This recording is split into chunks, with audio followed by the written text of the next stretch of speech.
I don't know where Oda is going with this whole Shakky bit, but I'm here for it, man. I'm here for it. Shakky is the man. Shakky is that dude.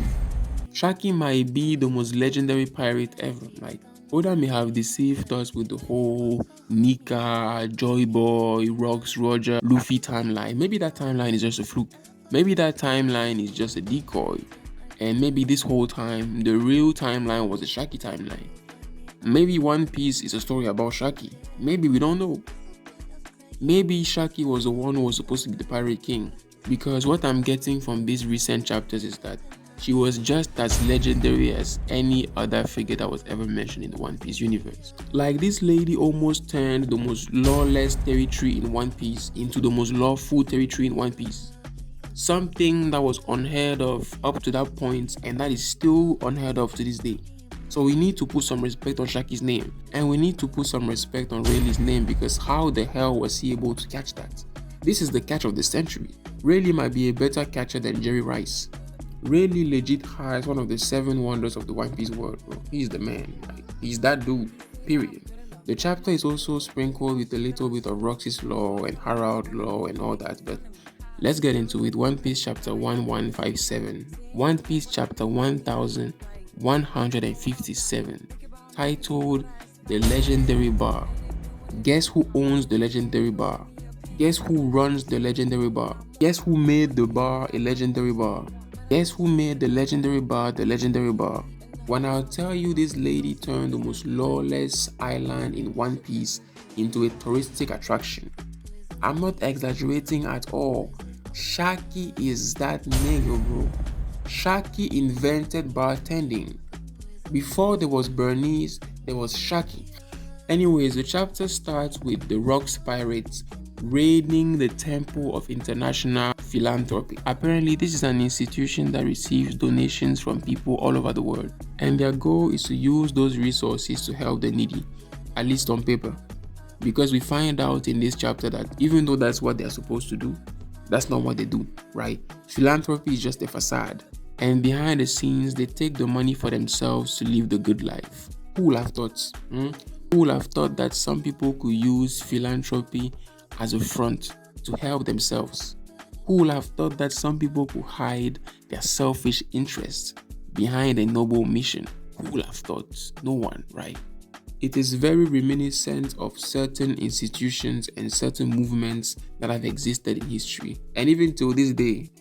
But we are not here for that, are we? We see the very chaotic dynamic that exists within this crew, and the fact that these people basically can stand each other, which in a way makes them even more dangerous, because it's one thing for these people to be some of the strongest people in the world, but the fact that they don't move as a unit, the fact that they don't value each other's lives, the fact that they don't look out for each other, and the fact that they don't move as a unit means that at any given time, any of them can just unleash one of those moves, one of those techniques that can just destroy an entire island. And we see it right here, because as they are done with their escape and they are leaving the island, a part of the group which contains Newgate, Kaido, and Silver Axe is stuck underground. They are stuck underground and they ask for a lift. And instead of helping them, what does Shakky do? Shakky actually tries to kill them. Luckily for them, it's just a bomb. And you know Whitebeard and Kaido are not going to die from a bomb. When it comes to Whitebeard, we are talking about someone that took a magma punch from Akainu, and that was still standing. And when it comes to Kaido, we are talking about a nigga that jumps off of a 400 feet mountain and lands on the ground unharmed. So these are clearly not the type of people that a mere explosion can kill. So Newgate uses his powers, arguably the most dangerous powers in the One Piece world, to free himself and the people that were with him. And we see a brief exchange with Kaido where Kaido is like, oh my god, your powers are so badass. I wish I had powers like that too. Which implies that at this point in time, he's yet to eat the dragon fruit. Which makes sense because he got that fruit at God Valley, and this is before God Valley. When the guys make it out, they confront Shakky. But before they can start with the infighting, the Marines show up. I don't know if it was the Buster Call or not. I don't think it was a Buster Call. But even if it were a Buster Call, it still wouldn't make any difference. Because at this point, the Rocks were unstoppable. Rocks by himself was able to kill an admiral. If he was able to kill an admiral by himself, what do you think he can do now that he's teamed up with Whitebeard, with Kaido, with Big Mom and all those people? It's a wrap. Any marine crew that runs into these people is destined to be destroyed, whether you're an admiral, a vice admiral, or anything else. We then get a summary of everything the Rocks were doing on these seas, how many raids they've conducted, how many ships they've sunken, how many ports they've raided, how many nations they've wiped off the map, and how dominant they were on these seas. They were more dominant than prime Shaquille O'Neal. They were more dominant than the 2017-2018 Golden State Warriors. This was a level of dominance like we've never seen before, and the fact that this whole story, the whole Roxy's bit was erased from history, the fact that the average pirate might not even know who Roxy's, that's what makes it even more crazy. And that shows that the world government is a propaganda machine, bro. They basically write the history. They basically call the shots. They are basically the ones that get to decide what is history and what is not history. They are the ones that get to decide what people will know and remember and what people will not know and not remember. And that is super scary.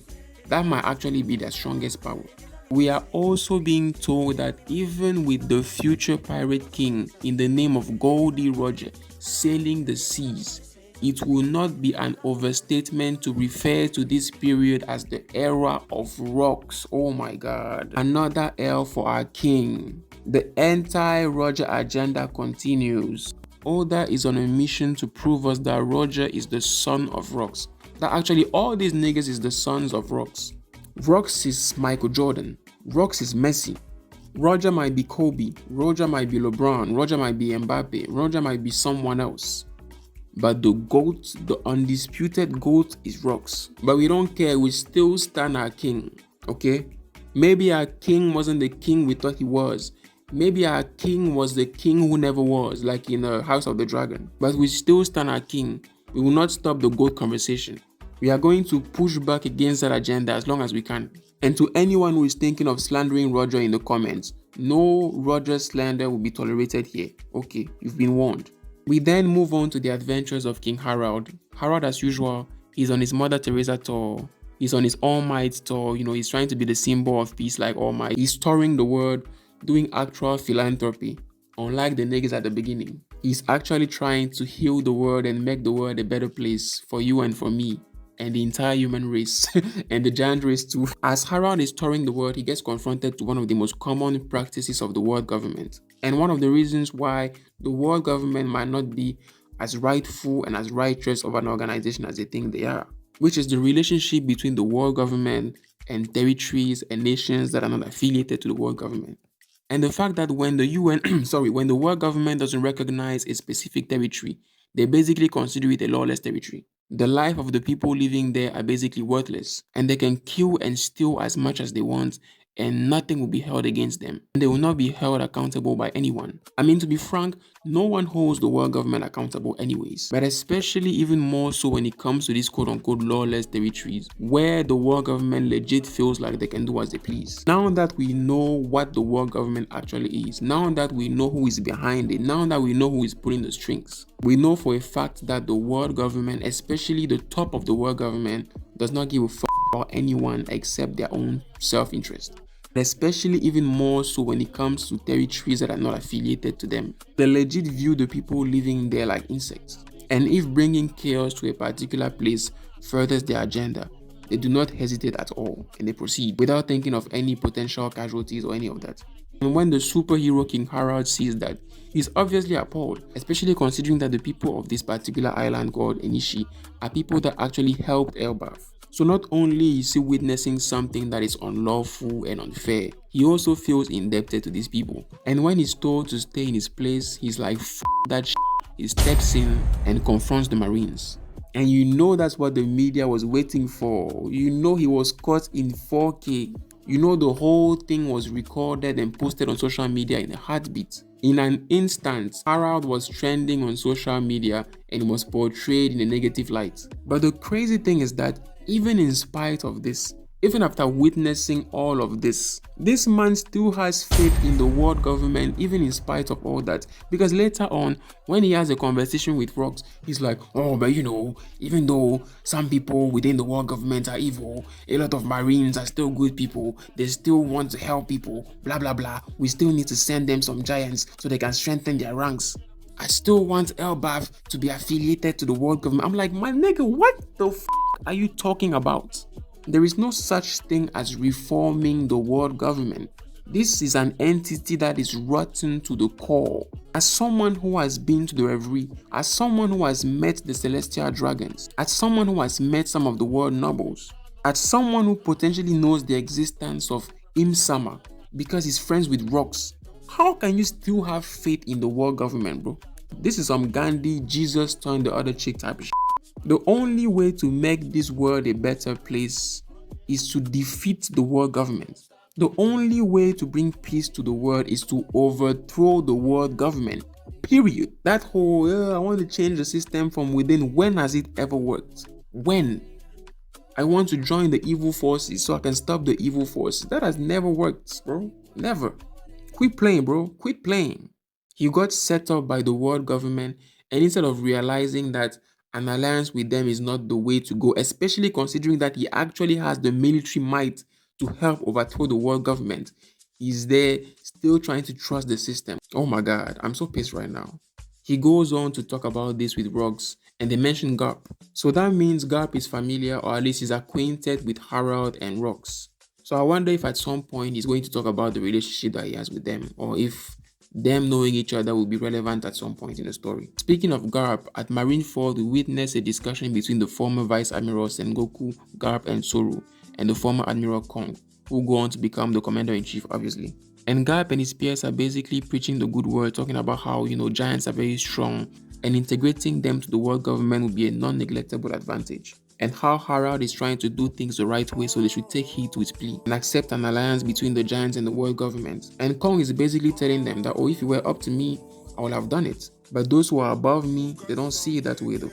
I really wish we could see who were the other admirals and who was the fleet admiral at this point, because since Oda is storing lore galore, then let's go all the way with the lore. Like, show us who are the other admirals. Show us who's the fleet admiral, like show us more marines that we don't know about. But from what Kong is saying, I get the impression that the world government is not even entertaining the idea of integrating Elbaf and the giants to the world government. It seems they feel like giants are way too dangerous, and they are just trying to take advantage of the good faith of Harold to see how they can use giants as a means to an end. And we will see this at the end of the chapter. Trying to do business with the world government was never a good idea, bro. Never. We then move on to the adventures of Shakky Shippuden, Shakky Gaiden. We find out that she's retiring, which brings tears to a lot of people's eyes. Because mind you, there are people that set sail because they dream to be attacked by Shakky at least once in their lives. There are people that became pirates solely because they dreamed of running into Shakky. Listen bro, when I tell you Shakky is the man, I don't ever want to hear about Naomi Campbell. I don't ever want to hear about Megan Good. I don't ever want to hear about Beyonce. I don't ever want to hear about Nia Long, bro. I don't ever want to hear about Marilyn Monroe. From now on, the world that we live in is the world of Shakky. Shakky makes the world go round. Actually, the earth revolves around the sun, and the sun revolves around Shakky. Yes. Shakky needs her own dollar bill with her face on it. Upon retirement, Shakky decides to settle on Pirate Island, which makes sense in many ways because ironically it's one of the safest places for her to stay because no one from the world government is going to come and track her down at Achinosu. And of course, as soon as she gets there, she completely changes everything. She changes the atmosphere, she changes the mood, she changes the vibe, she stops the show. Everybody is subjugated, everybody is overwhelmed by her beauty. All the pirates are simping for her. She gets whatever she wants. She even starts her own business, and of course the business is booming because are you kidding me? People go there just to see her. It doesn't even matter what's on the menu. The main attraction is Shakky. The menu is Shakky. They say the clientele is so dense and the business is so booming that it takes over a month just to get in, bro. So not only is Shakky fine as hell, she's also probably filthy rich. Listen man, Rayleigh's the man. We need to put some respect on Rayleigh's name, bro. We need to start respecting Rayleigh. Rayleigh might be the real pirate king. Yeah, he might be the real pirate king because he got to wife the lady that even the pirate king wanted. My whole life, I thought Steve Nash winning the MVP over Shaq was the biggest steal in human history, but nah.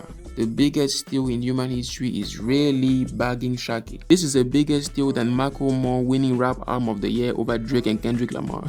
The chapter ends in the Room of Authority where we see the 5 elders discuss Harold's desire to become a part of the world government. And like we all thought, they're just trying to use him. They're not ready for an alliance with the Giants. They just want to use the military might of the Giants for their own personal and selfish interest. And what are they planning? They are planning to tell Harold to rocks if you want to become a part of the world government. Yes, you heard it right. The world government wanted Harold to his friend Rocks in exchange for a seat at the table. Now, how did this unfold? Knowing the kind of person Harold is, I doubt that he proceeded with this. Especially considering that we know the fate of Rocks and we know how he met his demise at God Valley. He met his demise at the hands of Roger and Garp.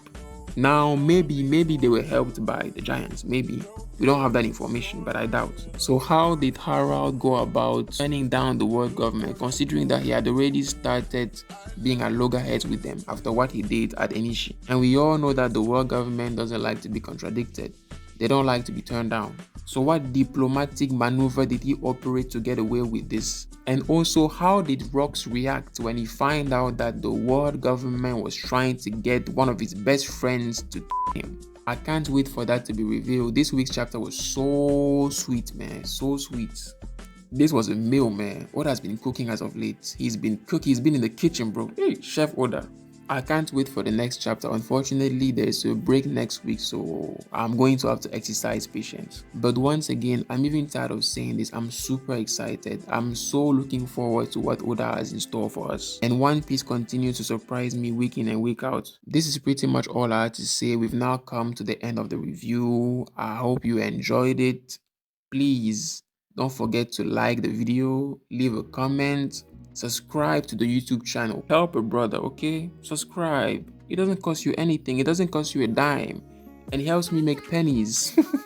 Let me know if you caught that reference. I will see you next time. And until then, take care. Peace.